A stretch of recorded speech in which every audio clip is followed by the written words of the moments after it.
bakit po ako nandito sa Riway? Actually po, nung una po, hindi ko po talaga alam to. Nagkataon po talaga ako, nagkasakit po ako. Na-hospital po ako. Ako po kasi bata pa, may arthritis na. So kada sakay ko po ng barko, marami po akong baong maintenance. Na lahat po ng food supplement, nainom ko na. Basta sinabing may food supplement, magaling bilyagan po kami. Hindi kami. Nagdadalawang isip. So, sa kagustuhan ko pong gumaling yung aking arthritis. So, inom po nung inom, pagtagal, yung po naging hindi na kinaya ng ordinaryong gamot. Hanggang sa yung, sabi nga nila, yung iniinom kong gamot, yung Arcoxia po, pang cancer. Kasi po Arcoxia yung 120 milligrams. Tapos may steroid na sinasama yun po. Hanggang sa yun, na sa kainom ko po, hindi ko pa napansin na nabitog ako, na damage na. Yun po, hanggang sa ako po ay natagpuan na ng wife ko nung wala ng malay, dinala na ako sa ospital, tinapat na ng doktor na wala na po akong pag-asa, kasi hindi po ako operahan dahil hindi na po tumatanggap ng dugo yung katawan ko. So, inuwi na po ako ng Batangas, kung meron pa po kami ng waiver. Pag, yun po, mayroon naman pong, yung akin pong nag-apply, dumalaw naman po siya na dahil alam niya po ilang araw lang daw, balita doon sa amin, ilang araw lang mamamatay na ako. Binigyan niya po ako ng isang bote. So, 5 days, dati po ako nakadiaper, kusang, para po may menstruation, kusang, pagdating po ng 5 days, to, wala na yun. Hanggang sa naubos ko po yung isang bote, nakatarive na po ako. Yun po yung bakit po ako napunta dito sa Riway. At ang isa pa pong nagustuhan ko kung bakit talagang lagi ako pumupunta rito, yung nabago po yung aking attitude. Yun po. Dati po kasi, ako bilang sa seaman, akala ko po tama yung natututunan ko sa barko. Dahil sabi ko nga, yung tagal ko sa barko, na yung tamang attitude, hindi ko natutunan. Iba pala yung naituturo niya sa akin. Kasi po ng time na yun, nung ako po'y bago sa barko, nagtimpla ko ako ng kape ng Grego. Hindi niya nagustuhan yung tinimpla ko kape. Ang ginawa niya, tinapon niya sa dagat kasama ang tasa. Ganong kasakit sa akin yung nakita na gano'n po. Hanggang sa lahat, ang tingin ko dapat sa sarili ko, hanggang sa tumaas po kasi na tumaas yung rango ko, ang tingin ko sa maliit, dapat maliit ka. Dapat malaki. Yung po ang naitulong sa aking mindset na dapat hindi ka, magkakasalubong tayo, dapat nakatagilid ka. Hindi ka sasalubong sa akin ng lakad. Dapat sasaludo ka, dapat go good morning ka. Yun po yung tumatak sa isip ko. Pero nung napapunta po ako dito, kaya gusto ko po to, nabago po yung pag-iisip ko na mali pala yun. Opo. Na hindi porket mataas ka, mamaliitin mo yung ibang tao. Dito po ako natuto na yung tao na masakit magsalita, dati po ako'y madaling mapikot, sumasagot agad ako ng balik na masama. Pero dito ko po natutunan na kung paano, kung magsalita ka lang, tinatanggap ko. Natuto po ako magpasensya, hindi po ako naging pikunin. Yung po ang isang pong na dito, at ang higit po sa lahat, nagkameron po ako ng tiwala sa aking sarili. Opo. Ako po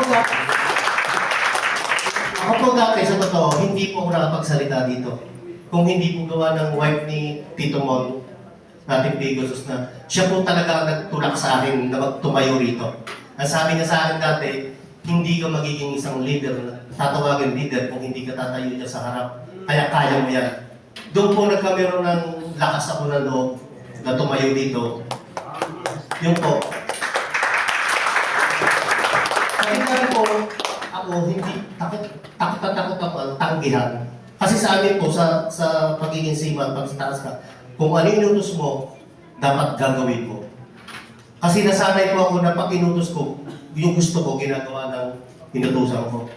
Pero dito ko po natutunan kung paano magpatawad, pasensya. Kasi dati po, nung una ko rito, pag nag-invite ako, nagsabing oo, tapos yung oras ng meeting hindi sumipot, binablock ko po yung sa Facebook. Kasi nasanay po ako ng laging ganon, na tingin ko sa sarili ko, lagi dapat ako masunod. Pero ba't na ulit na-realize ko po na mali yun? Na na pag ginawa ko pala yun, instead na parami ang kaibigan ko, paunti. Na yun nga po, hanggang sa ka-attend natin po dito, natuto ako makisalamuha, marami akong nakilala, na hindi mo pala dapat miniminos yung kaharap mo. Kahit man yan ay may kaya o wala, dapat pantay ang tingin mo. Kaya yung mga binla ko dati, sa ka-attend ko, inabla ko. Sa swerte naman po, sa inabla ko, nagkameron po ako ng isang leader doon sa inabla ko.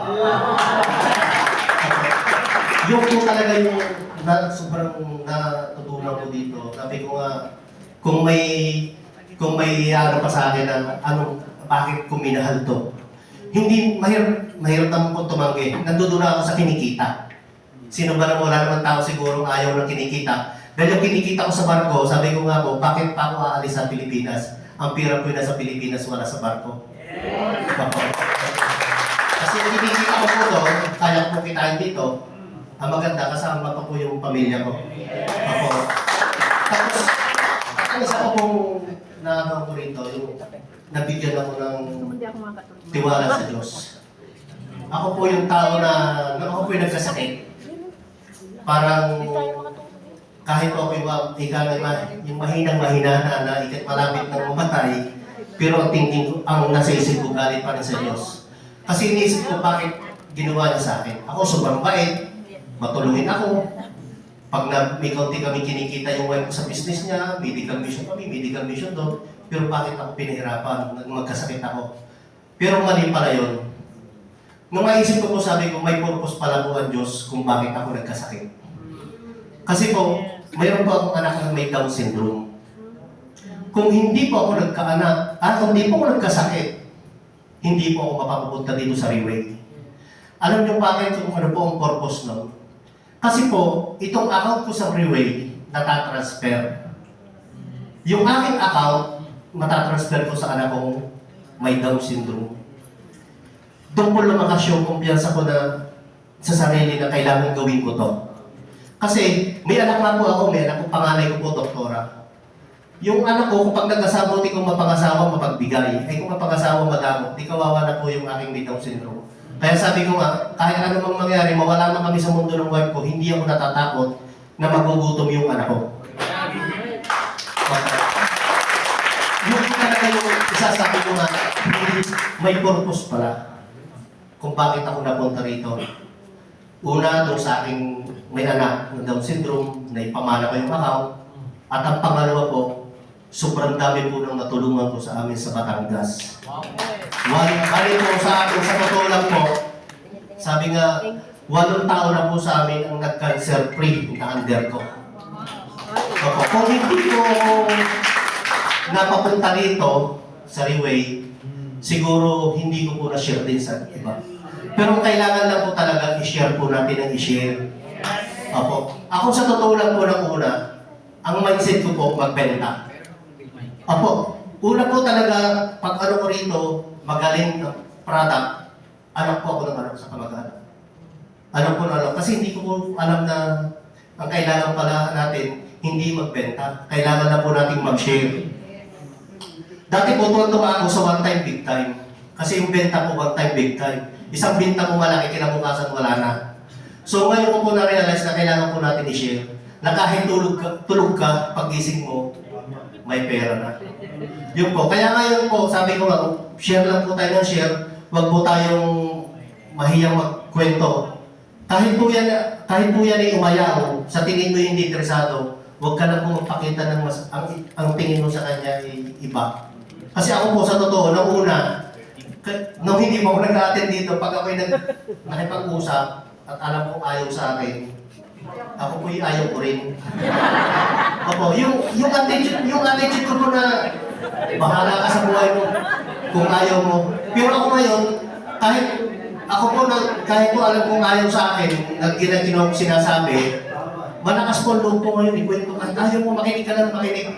Malay mo, kinabukasan tatawag yan sa akin. Yun po yung aking natutunan dito, yung attitude na binigay nito, hindi po kayang bayaran ng pera. Yun nga po, sa kahapon nga po, may sinisharean ako, isang nurse, kasi pag-iwan, nakabihis din siya, nakabihis din ako. Sabi ko, bakit hindi kayo makaalis? Sabi niya, ay, nilakas kami, importante, ganyan. Sabi ko, ako hindi rin makaalis. Sabi ko, anong business niyo, ma'am? Sabi niya, ay, hindi ako negosyante. Nurse ako dyan sa ospital na malaki dyan. Ako naman yung ganito. Sabi ko, ay, ikaw sir. Sabi ko naman, ako yung distributor dito sa Freeway. Tapos nagkukwento po ako nung nagkukwento. Habang nagkukwento, yung isa po talaga, ramdam ko na ayaw. Pero ang palibasa ko na training yung nabago yung attitude ko na hindi ko ipakita sa kanya na porket ayaw niya, hindi ko tutuloy. Kailangan panindigan ko to.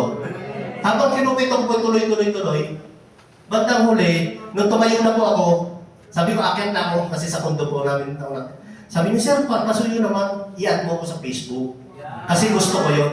Ay kung yung naramdaman ko na ayaw niya, tumigil ako, hindi ako magkakameron ng bagong prospect, ng bagong leader. Tita mo, kanina agang-aga na, good morning, nakikipalita, kasi ini-invite ko pupunta sana dito. Yun lang po aking masasabi, baguhin po natin yung ating attitude para po tayo ay dumami pa po tayo ng dumami. Kasi nung una po, ako, bago nag-3-star, marami po akong salitang naririnig. Yan po yung mga Marites. Malayo na ang nalipad natin sila Marites pa rin. Yun po namin tatandaan. Maraming salamat.